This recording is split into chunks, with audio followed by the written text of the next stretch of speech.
Olá pessoal, tudo bem com vocês? Aqui é o professor de Josiel de Geografia e a gente vai ter agora um conjunto de aulas que vai falar sobre essa catástrofe climática que vem assolando o Rio Grande do Sul. A primeira coisa que a gente vai focar, gente, vai ser a chuva. E para entender a chuva, a gente tem que entender algumas coisinhas básicas. Primeira coisa, tempo atmosférico, é o estado momentâneo do clima.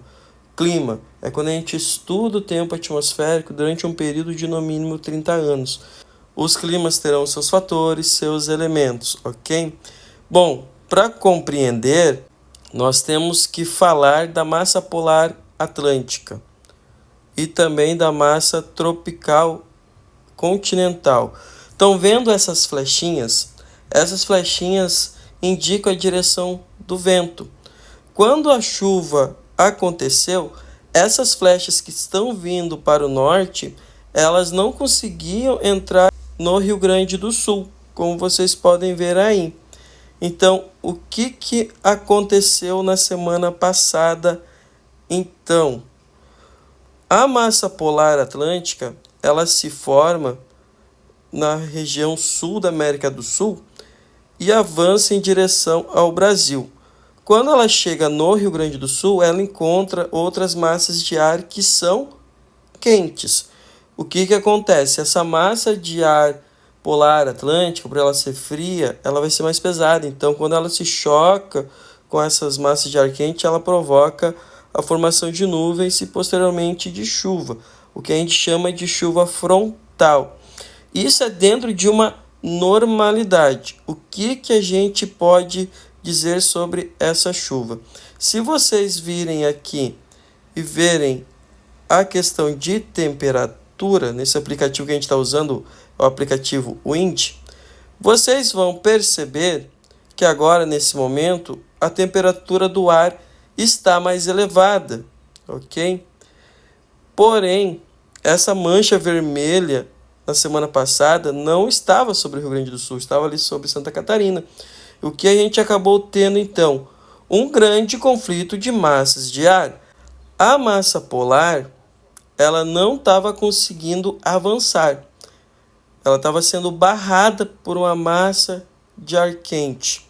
Então a chuva ficou estacionada principalmente nessa área mais ao norte de Porto Alegre, bem na borda de um planalto, que quando a gente ter a aula ali sobre bacias hidrográficas e o relevo, a gente vai ver as consequências disso na questão dos alagamentos. Então, o que foi acontecendo? Tá? Esse ar quente não deixava o ar frio avançar, o ar frio não avançava e a chuva começou a cair e se acumular.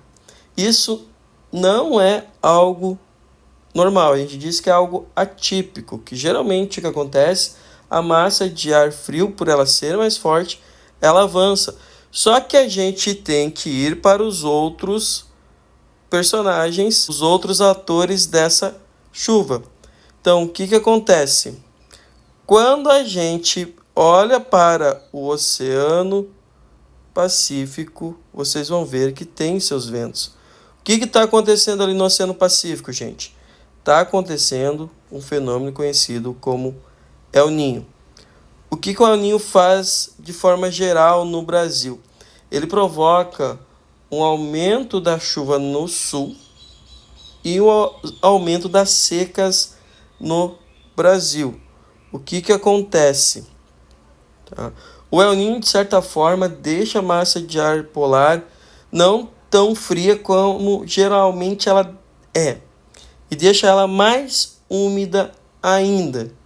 Então, o que acontece? Eu tenho mais umidade, eu tenho uma temperatura que não é tão baixa, porém, ela é mais baixa que as massas de ar quente.